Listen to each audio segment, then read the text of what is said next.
On the phone line, yes, she's become a regular on our show, Kendra McMillan, Senior Policy Advisor for Nursing Practice and Work Environment with the American Nurses Association. And I have to tell you, you've just been a godsend for us because the information that you give us has just been so on point, and I want to thank you for that. How are you doing this morning, Kendra? I'm doing great. How are you? Hanging in there. I want to start with a friend of mine who definitely has every symptom. Has been denied a test twice. She went to a major hospital yesterday because she was having issues with breathing. And one of the nurses said, I think you're a candidate to get the test. I think you're a candidate to get the test. They did the swab down the throat, the whole nine, came back and said, I just can't give you the test. Then the doctor comes in and says, we took your blood and we know that you have it. I can say that for certain, but we can't give you a test. The president is saying there are thousands and everybody. We're testing more than any ever country ever. What's the truth? Right. So we're still waiting for tests. Now, what we've seen is that there have been mobile testing stations that have popped up across the nation. The thing is we're not seeing the broad expansion of testing as has been promised. There are some areas that are still waiting for tests. For those areas that do have tests, even if someone is able to get tested, we're seeing that results are coming in days, sometimes a week later. Many times, once symptoms have improved by then, or either the symptoms have taken a turn for the worse. Kendra, I thought they had a test everyone has access to a test. Yeah. Kendra, I thought they have a test that gets the results back in 45 minutes, according to the FDA. Is that true? So we've heard that there is a company that has released a rapid test. But again, the issue is access. Yeah. So the test is available, but who is getting the test? These are not the doctor's fault. That is what fault. we're advocating for. We need access to tests. These doctors are put behind the eight ball because it's not their fault. They told her, we got 10 tests, and this was a major hospital. I'm not going to say the name. Yeah.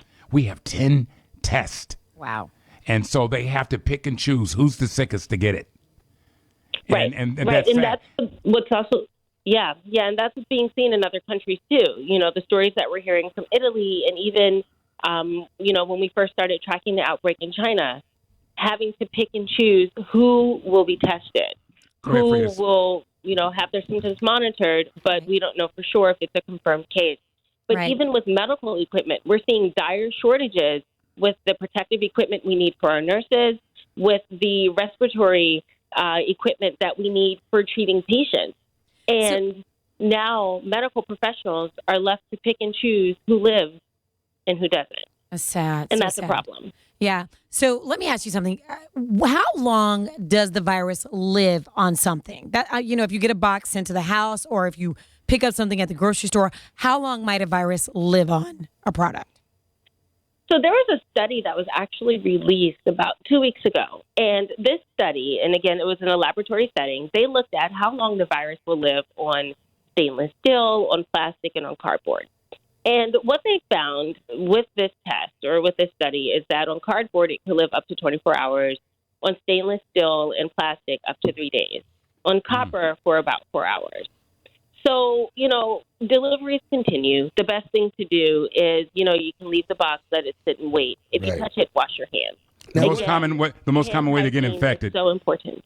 But they're saying the most common way to get infected is through breathing in the aerosols and things like that. But we spray down everything that comes in the house. I'm sorry, Soup, go ahead. No, I was just wondering, what about money?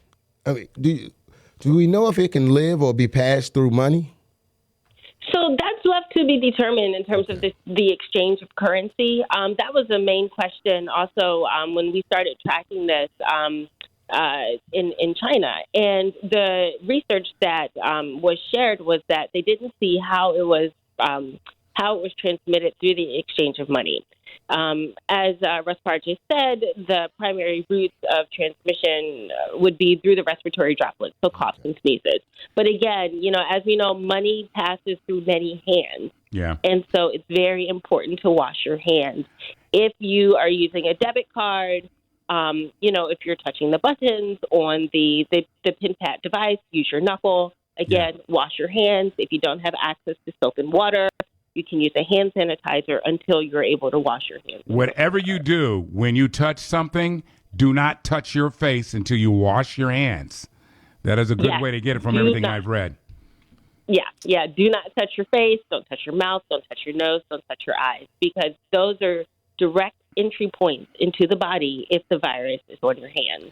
Kendra McMillian, Senior Policy Advisor for Nursing Practice and Work Environment with the American Nurses Association. Kendra, we'll have you back on next week if you're okay with it. Absolutely. Thank you so much, and God bless you.